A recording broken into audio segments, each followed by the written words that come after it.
Daniel Padilla at Andrea Brillantes patagam nagpunta ng Spain, mga kuwang larawan ni Andrea, si Daniel pa mismo ang kumuha.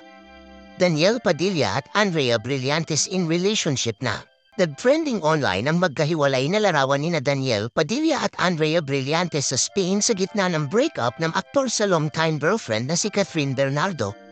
Naniniwala ang mga social media users na magkasama ang dalawa sa Spain kamakailan. Parehong may larawan sina Andrea at Daniel sa Toledo, Spain. Ito yung pinagkakalat ni Andrea sa mga friends niya na nagplan sila ng secret travel together ni Daniel Padilla. Totoo pala talaga na nagkakasama sila. Si Andrea ay unang nagpunta ng Spain. Tapos si Daniel ay pumunta raw ng Japan tapos pinuntahan si Andrea sa Spain. Lahat ng pictures ni Andrea from Spain is kuha daw ni Daniel Padilla at alam ito ng tatlong girlfriends ni Andrea.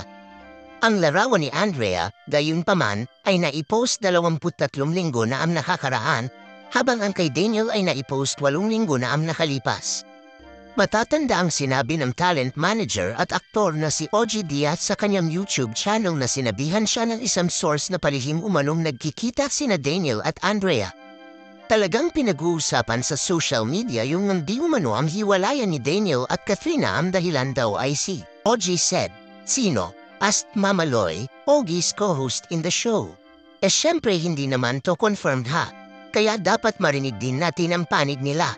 Kasi nililink si Daniel kay Andrea Brillantes, Ogie answered.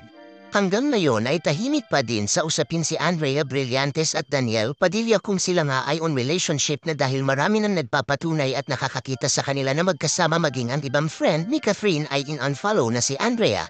Ibig sabihin posible talaga na ang matinding rason kung bakit tuluyan ng hiniwalayan ni Catherine si Daniel ay dahil sa paulit-ulit nitong pagsisinungaling at panloloko sa kanila ng relasyon na umabot ng 11 taon. Hey there. Subscribe to my channel.